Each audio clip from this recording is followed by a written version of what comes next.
এই মুহূর্তে যে ব্রেকিং নিউজের দিকে নজর রাখবো, 10ই আগস্ট আরজি করের ডক্টরস রুম সংস্কার হয়েছিল। এই নিয়ে একাধিক প্রশ্ন উঠতে শুরু করেছিল যে ঘটনার পরের দিনই কেন সংস্কার করা হলো। অভয়ার খুনের পরের দিনই পিডব্লিউডি কে চিঠি আরজি করের প্রাক্তন অধ্যক্ষ সন্দীপ ঘোষের অবিলম্বে ডক্টরস রুম ও শৌচাগার সংস্কারের নির্দেশ দেন স্বয়ং সন্দীপ ঘোষ।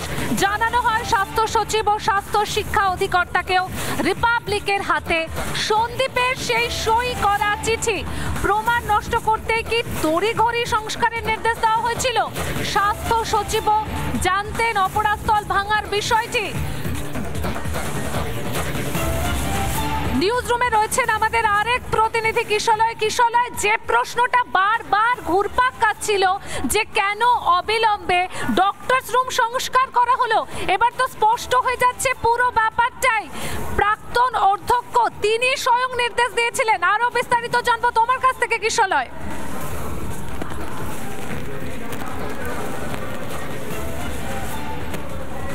একদমই, যে চিঠি আমাদের হাতে উঠে এসেছে সেই চিঠিতে যা তথ্য রয়েছে চাঞ্চল্যকর, ভয়ঙ্কর, নাড়িয়ে দেওয়ার মতো, হাড় হিম করার মতো। এই মুহূর্তে আমার ঠিক পিছনে স্ক্রিনে, এলইডি স্ক্রিনে সেই চিঠি গভর্নমেন্ট অফ ওয়েস্ট বেঙ্গলের office of the principal of RG Kar medical college সেই চিঠি গেছে।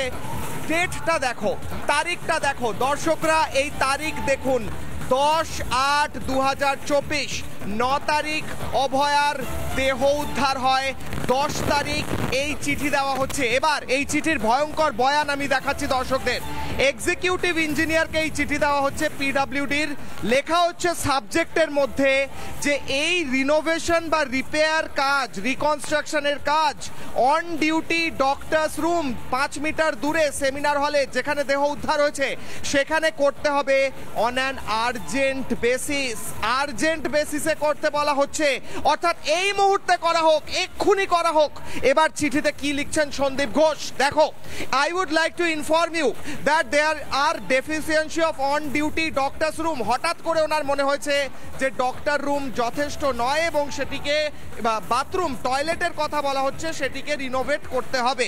বলা হচ্ছে you are hereby requested to do the needful immediately. Immediately করা হোক, অর্থাৎ এই নিয়ে দ্বিতীয়বার ইমিডিয়েটলি এই মুহূর্তে করা হোক এরম শব্দ ব্যবহার করা হচ্ছে। বলা হচ্ছে this issue is already discussed and resolved with the principal secretary department of health. Narayan স্বরূপ নিগমের সাথে তিনি অলরেডি ফোনে কথা বলে ফেলেছেন। তিনি বলছেন আমার কথা হয়ে গিয়েছে, যার সাথে কথা বলা দরকার আমি কথা বলে ফেলেছি। আবার লিখছেন please do the needful immediately. Immediately এই কাজ করা হোক। কে লিখছেন? এই দেখো নাম সন্দীপ ঘোষ, প্রিন্সিপাল আরজি কর মেডিকেল কলেজ। সন্দীপ ঘোষের সিগনেচার রয়েছে। তিনবার আমি এখানে লিখে দিচ্ছি, 3 বার ইমিডিয়েটলি, আর্জেন্ট, ইমিডিয়েটলি এই শব্দগুলি ব্যবহার করা হয়েছে। বলা হচ্ছে আমি সবার সাথে কথা বলে ফেলেছি, আমি হেলথ সেক্রেটারির সাথে কথা বলে ফেলেছি, কিন্তু এই কাজ তাড়াতাড়ি করা হোক, কাজ যেন তাড়াতাড়ি করা হোক সেই কথা বারবার বলা হচ্ছে। 10 তারিখ চিঠি লিখে বলা হচ্ছে 9 তারিখ অভয়ার দেহ উদ্ধার হয়েছে। 10 তারিখ চিঠি লিখে বলা হচ্ছে যে তাড়াতাড়ি এই ঘর ভেঙে ফেলা হোক, তাড়াতাড়ি এই রিনোভেশন করা হোক। কি লুকোনোর জন্য সন্দীপ ঘোষ, কি লুকোনোর জন্য নারায়ণ স্বরূপ নিগমের সাথে এই মিটিং করে এই ডিসিশন নিলেন? এই ভয়ঙ্কর চিঠিতে সেই প্রশ্ন উঠে আসছে। এর উত্তর নারায়ণ স্বরূপ নিগম থেকে শুরু করে স্বাস্থ্যমন্ত্রী মমতা বন্দ্যোপাধ্যায়কে দিতে হবে এমনটাই মনে করছেন এই রাজ্যের সাধারণ মানুষ। ভয়ঙ্কর চিঠি, ভয়ঙ্কর বয়ান। ইমিডিয়েটলি ঘর ভেঙে ফেলার নির্দেশ দেওয়া হয় 10 তারিখ, যেখানে 9 তারিখ অভয়ার দেহ উদ্ধার হয়। একদমই কিশোরলাল, সত্যি ভয়ঙ্কর চিঠি এই মুহূর্তে রিপাবলিকের হাতে আরজি করের প্রাক্তন অধ্যক্ষ সন্দীপ ঘোষের সই করা চিঠি। আমরা এই বিষয়ে আরো বিস্তারিত জানবো আমাদের আরেক প্রতিনিধি অর্ণবের কাছ থেকে। অর্ণব, বারবার আমরা যে প্রশ্নটা তুলেছিলাম যে কেন এত তড়িঘড়ি সংস্কার করা হচ্ছে ডক্টরস রুম, এবার তো একদম বলা যেতে পারে যে হাতে নাতে প্রমাণ রয়েছে যেখানে প্রাক্তন অধ্যক্ষ তিনি এই রুম সংস্কার করার নির্দেশ দিয়েছিলেন, তাহলে কি প্রমাণ লোপাট করতেই এই নির্দেশ? একবারই দেখো সেই প্রশ্নটাই উঠছে, যেখানে 9 তারিখে একটা ঘটনা এরকম ঘটলো, 10 তারিখে দেহ উদ্ধার হলো, তারপর সন্ধ্যে 6টায় আরজি করের প্রিন্সিপালের ঘরে একটা বৈঠক বসলো। সেই বৈঠকে তারা উপস্থিত ছিলেন, সন্দীপ ঘোষ তিনি উপস্থিত ছিলেন, ইনস্টিটিউশনের তরফ থেকে বৈঠকে উপস্থিত ছিলেন খোদ রাজ্যের স্বাস্থ্য শিক্ষা অধিকর্তা ডক্টর কৌস্তব নায়ক এবং তার সঙ্গে ছিলেন রাজ্য সরকারের স্বাস্থ্য সচিব নারায়ণ স্বরূপ নিগম। এবং এই যে বৈঠক হলো সেখানে বৈঠকে একটা রেজলিউশন নেওয়া হলো। প্রথমে সেটা হ্যান্ড নোটে রেজলিউশন নেওয়া হলো, হাতে লিখে যে অর্ডার করা হলো, এবং তার পরবর্তী ক্ষেত্রে সেখান থেকে সেটা সরকারি অর্ডার পাস হয়ে গেল। এবং তারপরেই কিন্তু সেমিনার হল ভিজিট করলেন সন্দীপ ঘোষ, নারায়ণ স্বরূপ নিগম সহ যারা অন্যান্য সেখানে স্বাস্থ্য দপ্তরের বা স্বাস্থ্য ভবনের কর্তৃপক্ষ ছিলেন তারা। এবং তারপরেই কিন্তু ভাঙার কাজ শুরু হলো। সেখানে একটা এত বড় ঘটনা ঘটেছে 9 তারিখের রাত্রিরে, 10 তারিখে সেখানে বডি রিকভার হয়েছে, সেখানে ইনভেস্টিগেশন চলছে। সেখানে কি করে ওয়ার্ক অর্ডার পাস হয় সেটাই কিন্তু সব থেকে বড় গুরুত্বপূর্ণ বিষয়। কারণ ওয়ার্ক অর্ডার যদি পাস হয় সেখানে কেন ইমিডিয়েটলি সেটা ভাঙার কথা বলা হলো? কি এমন প্রয়োজনীয়তা ছিল যে ইমিডিয়েটলি সেই জায়গাটাকে ভেঙে সেটাকে রিনোভেশন করবার দরকার পড়লো? যেখানে পিও রয়েছে, পিও ডিস্টার্ব হতে পারে, এটা সবাই জানে। তাহলে সেখানে কেন যারা তদন্তকারী আধিকারিকরা ছিলেন তারাই বা কেন এই ভাঙাভাঙির কাজ অ্যালাউ করলেন? এই বিষয়গুলোই কিন্তু প্রশ্ন, এবং এই বিষয়গুলোই কিন্তু সেন্ট্রাল ব্যুরো অফ ইনভেস্টিগেশন বারবার জিজ্ঞেস করেছে সন্দীপ ঘোষকে, কিন্তু কোনো সদুত্তর পাওয়া যায়নি। বারবার জিজ্ঞেস করা হয়েছে আরজি করের অন্যান্য যারা স্টাফেরা ইতিমধ্যেই যারা মুখোমুখি হয়েছে তাদেরকে জিজ্ঞেস করা হয়েছে, কিন্তু সন্দীপ ঘোষ কোনো রকম ভাবেই কিন্তু এই গোটা বিষয়টা সম্বন্ধে সিবিআইকে পরিষ্কার কোনো ধারণা নেই। অর্ণব, তোমাকে ধন্যবাদ। আপাতত আমরা আরো একবার আমাদের আরেক প্রতিনিধি কৃষলয়ের কাছে চলে যাব। কৃষলয়, তুমি যেমনটা বলছিলে যে আর্জেন্ট, ইমিডিয়েটলি এই শব্দগুলো ব্যবহার করা হয়েছে, আর এই মুহূর্তে আরো একটি বিষয় যে স্বাস্থ্য সচিব তিনি জানতেন গোটা বিষয়টি, অর্থাৎ কোথাও গিয়ে কি একটা চক্রান্ত, সেটা কি আরো স্পষ্ট হয়ে যাচ্ছে না?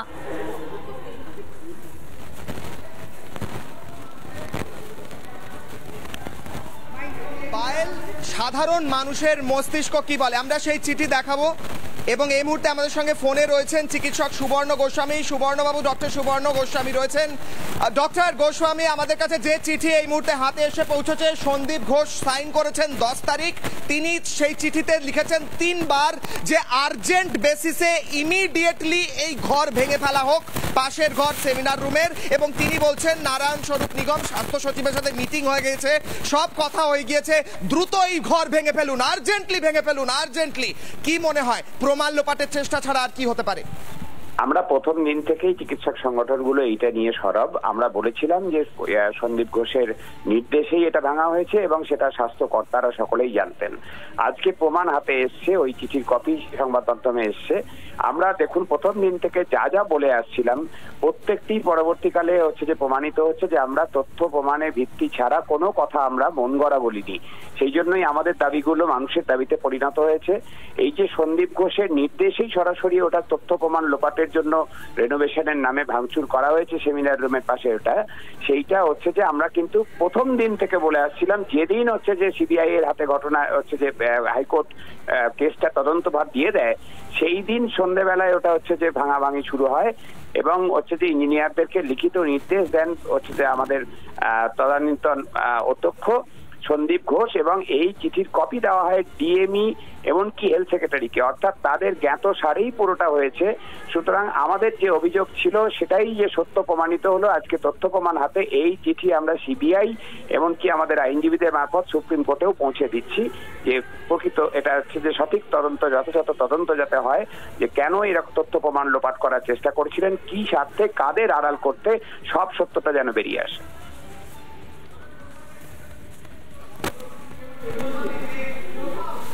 ডক্টর গোস্বামী, একটা শেষ প্রশ্ন করব আপনাকে। ডক্টর গোস্বামী, যে কোথাও কোনো হাসপাতালে যদি একটি দেহ উদ্ধার হয় ওরকম ভয়ঙ্কর পরিস্থিতিতে সেই রুমের পাশের রুমটাকে পরের দিন ইমিডিয়েটলি রিনোভেট করা, এটা কি কোনো সাধারণ প্রসিজার হতে পারে, নাকি সেই জায়গাটিকে সিকিউর করা প্রাথমিক কর্তব্য ছিল?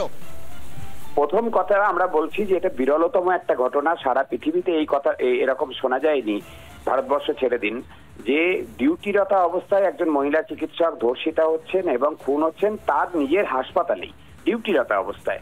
এই বিরলতম ঘটনার পরে যা যা করার কথা ছিল, যে তার হচ্ছে যে সেই দেহ সংরক্ষণের কথা ছিল, যে পরবর্তীকালে যদি আবার পোস্টমর্টমের দরকার হয় অন্য কোথাও একটা নিরপেক্ষ হাসপাতালে ময়নাতদন্ত হবার কথা ছিল, তার তথ্য প্রমাণ যাবতীয় crime scene case immediately seal করে দেওয়া উচিত ছিল, কোনোটাই করা হয়নি। এবং তা যে করা হয়নি সেটা উদ্দেশ্য প্রণোদিতভাবে, সেটা আজকে দিনের আলোর মতো পরিষ্কার সকলের সামনে।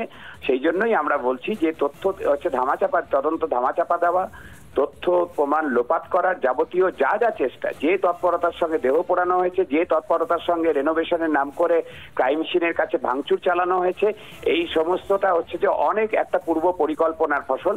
এবং হচ্ছে ফরেন্সিক এক্সপার্ট তাদের মতামত নিয়ে যে করা হয়েছে সেটাও আমরা বুঝতে পারছি, কারণ ক্রাইম সিনে যে ফরেন্সিক এক্সপার্টদের থাকার কথা ছিল না, বিবেক ভক্ত, দেবাশিস সোম, তাদের উপস্থিতি এটা প্রমাণ করে যে হচ্ছে যে ফরেন্সিক এক্সপার্টদের মতামত নিয়ে যে কিভাবে হচ্ছে যে তদন্তের যে ক্লুগুলো সেগুলোকে নষ্ট করা যায়।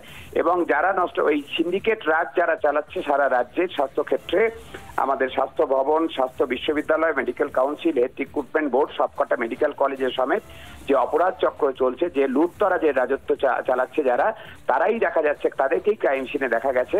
ফলে 2-2 4 করতে কারোর কোনো সমস্যা নাই, সমস্যা একমাত্র হচ্ছে কলকাতা পুলিশ। তারা এই 2-2 4 না বলে তারা বলছেন 2 আর 2 মিলে 3 বা তারও কম, পারলে 2.5 করেন। ফলে তাদেরও কারসাজি ধরা পড়ে গেছে। এখন সিবিআই এর কাছে হচ্ছে কোর্টে বল, তারা কি রিপোর্ট পেশ করে সুপ্রিম কোর্টে আগামী যেদিনই শুনানি হবে, আমরা তার অপেক্ষায় আছি চিকিৎসক সংগঠনগুলো। ঠিক ঠিক, অনেক ধন্যবাদ ডক্টর গোস্বামী। এই মুহূর্তে সুবর্ণ গোস্বামী কথা বলেন আমাদের সঙ্গে, এবং এই চিঠি নিয়ে, যে চিঠি নিয়ে কথা হচ্ছে, আমি আরো একবার দ্রুত দর্শকদের দেখাবো এই ভয়ঙ্কর চিঠি। এই ভয়ঙ্কর চিঠি 10 তারিখে ইস্যু করা হয়েছে।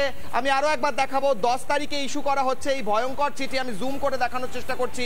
10 তারিখে এই চিঠি ইস্যু করা হচ্ছে, এবং তার পরবর্তীকালে সেখানে কি লেখা রয়েছে আমি দেখাচ্ছি। টু দ্য এক্সিকিউটিভ ইঞ্জিনিয়ার, অর্থাৎ পিডব্লিউডি কে এই চিঠি লেখা হচ্ছে। এবার দেখুন কি লেখা হচ্ছে, রিপেয়ার, রিনোভেশন, রিকনস্ট্রাকশন, অর্থাৎ সেটাকে ভাঙতে হবে, রিনোভেট করতে হবে, নতুন করে কনস্ট্রাক্ট করতে হবে। কি কনস্ট্রাক্ট করতে হবে? On duty doctors room. On duty যে ডক্টরস রুম সেমিনার হলের ঠিক পাশে, যেখানে অভয়ার দেহ উদ্ধার হয়েছিল তার ঠিক পাশের রুমটিকে কি লেখা রয়েছে তারপরে? অন অ্যান আর্জেন্ট বেসিস, অর্থাৎ দ্রুত এই কাজ করা হোক, সময় ফেলে রাখা যাবে না। তার পরবর্তীকালে কি লেখা রয়েছে? You are hereby requested to do the needful immediately. Immediately এই কাজটা করতে বলা হচ্ছে, কোনো এক্সট্রা সময় দেওয়া হবে না। এমনিতে সরকারি কাজ মাসের পর মাস পড়ে থাকে, কিন্তু এই কাজ তোমার কাছে আসবো আমরা। রিপাবলিক যখন দেখাচ্ছে সন্দীপ ঘোষের এই সই করা চিঠি প্রমাণ নষ্ট করতে কি তড়িঘড়ি সংস্কারের নির্দেশ, এই প্রশ্নটা উঠে আসছে। সেই সময় শিক্ষামন্ত্রী ব্রাত্য বসু তিনি ঠিক কি বলছেন একবার শোনাবো। ভারতীয় জনতা পার্টি তারা কলকাতা পুলিশের দেহ তথ্যকে চ্যালেঞ্জ করে বলেছে যে এখানে প্রমাণ লোপাট করা হয়েছে। কি প্রমাণ লোপাট করা হয়েছে? তাহলে কেন সিবিআই এটা কারো সঙ্গে বিস্তারিত বিবরণ ভাগ করে নিচ্ছে না? এবং যদি কেউ সিবিআই এর মতো এক সর্বোচ্চ তদন্তকারী সংস্থা যারা প্রমাণ লোপাট করলো বা ওটাকে ডিস্টর্ট করলো, সেই অপরাধীদের তারা এখনো কেন খুঁজে বার করলো না, বা তাদের সম্পর্কে কোনো প্রাথমিক সন্দেহভাজনের তালিকা আমাদের হাতে তুলে দিতে পারলো না? কেন তাদের আইনের আওতায় তাদের এখনো আনতে পারলো না? কি লোপাট করা হলো, কারা করলো, কেন করলো, সেটা সম্পর্কে অন্তত কিছু বলুক, বা এইটা অন্তত নিশ্চিত করে বলুক যে এইটা লোপাট করা হয়েছে এবং এইভাবে হয়েছে। কিশোর, তুমি শুনলে শিক্ষামন্ত্রী ব্রাত্য বসুর বক্তব্য, তিনি প্রমাণ লোপাট নিয়ে সরব হচ্ছে, কিন্তু যে চিঠি এই মুহূর্তে আমাদের সামনে রয়েছে সেই চিঠি থেকে তো স্পষ্ট হচ্ছে যে প্রমাণ লোপাটের একটা চেষ্টা হয়েছে।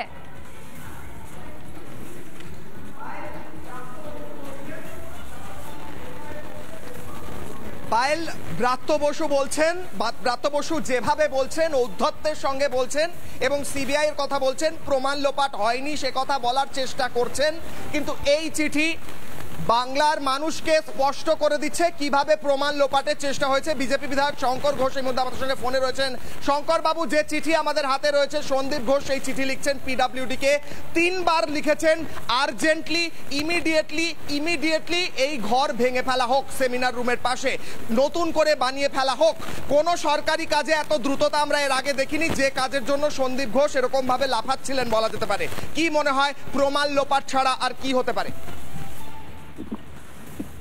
দেখুন, নির্যাতিতার পরিবার, তার বাবা মা যে অভিযোগগুলো তুলেছে এবং সন্দীপ ঘোষ যে কাজ করেছে, এই দুটোর মধ্যে যোগসূত্র খুঁজে নিতে আশা করি কারোরই অসুবিধা হবে না। প্রমাণ লোপাটের অভিযোগ প্রথম দিন থেকেই ছিল এবং এই প্রথম দিন থেকেই যেটা বারবার করে সামনে উঠে এসছে যে সরকার এবং সরকারি তন্ত্র সামগ্রিকভাবে এই প্রমাণ লোপাটের প্রচেষ্টার মধ্যে যুক্ত হয়েছিল। যেটা এখন জানার বাকি, এই দ্রুততার সাথে প্রমাণ লোপাট মানে ঘর ভাঙা শুধু নয়, নতুন ঘর বানানো, এর পেছনের যে রহস্য, সেই রহস্যটাকে উদ্ঘাটন করতে হবে। আমি নিশ্চিত এক্ষেত্রে যে তদন্ত প্রক্রিয়া চলছে সেই তদন্ত প্রক্রিয়ার মধ্যে দিয়ে এই রহস্য উন্মোচিত হবে। কিন্তু আপনি একটি কথা বলছিলেন, অধ্যত্ত। তৃণমূল কংগ্রেসের নেতা মন্ত্রীদের অধ্যত্ত শুধু নয়, এই সিস্টেমের মধ্যে যারা এতদিন ধরে অপরাধ করে গেছেন তাদের অধ্যত্ত এখনো শেষ হয়নি। সন্দীপ ঘোষের অধ্যত্ত নিশ্চিতভাবে সিবিআই দুর্নীতির মামলায় তাকে গ্রেপ্তার করেছেন, কিন্তু আরো এখনো অনেক গ্রেপ্তারের বাকি। সেই গ্রেপ্তারগুলো যত দ্রুত হয় তার ব্যবস্থা সুনিশ্চিত করতে হবে। রাজ্য জুড়ে পতাকা নিয়ে পতাকাবিহীন যে আন্দোলন হচ্ছে, এই আন্দোলনের লক্ষ্যবস্তু হোক এই অপরাধী চক্রের সাথে যারা যুক্ত আছেন তাদের প্রত্যেককে নির্দিষ্ট করে চিহ্নিত করে তাদেরকে আন্দোলনের লক্ষ্যবস্তু করা হলেই এই অপরাধের বা এই রহস্যের কিনারা হতে পারে বলে আমি মনে করি।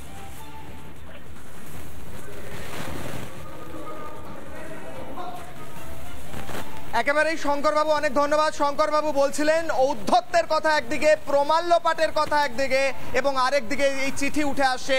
মেমো নাম্বারটা আমি আরো একবার দেখাচ্ছি, মেমো নাম্বার RKC4197, এটা হচ্ছে মেমো নাম্বার এই চিঠির। অফিস অফ দ্য প্রিন্সিপাল আরজি করের তরফ থেকে এই চিঠি দেওয়া হচ্ছে।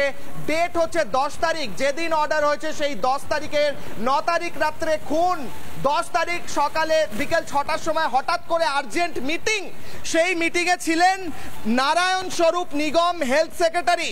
সন্দীপ ঘোষ চিঠিতে 3 বার লিখেছেন আর্জেন্টলি, ইমিডিয়েটলি, দ্রুততার সঙ্গে কাজ করুন, ঘর ভেঙে ফেলুন, ওই ঘরটাকে নতুন করে তৈরি করে ফেলুন, ওই পাশের যে ঘরটা আছে ওটাকে কোনো মতে রাখা যাবে না, এমনটাই বারবার উঠে আসছে সন্দীপ ঘোষের বক্তব্য থেকে। সন্দীপ ঘোষ হঠাৎ করে কেন এত উতলা হয়ে উঠেছিলেন, কেন এত লাফাচ্ছিলেন একটি ঘর ভাঙার জন্য, তার কারণ হয়তো বাংলার মানুষের কাছে জলের মতো স্পষ্ট হচ্ছে। বাকি হয়তো সিবিআই তদন্তের পর। একদমই কিশোরলয়, আপাতত ধন্যবাদ তোমাকে, কারণ যে চিঠি এই মুহূর্তে আমাদের হাতে রয়েছে, সামনে এসেছে, সেই চিঠি নিয়ে কিন্তু একাধিক প্রশ্ন ইতিমধ্যেই তৈরি হয়েছে।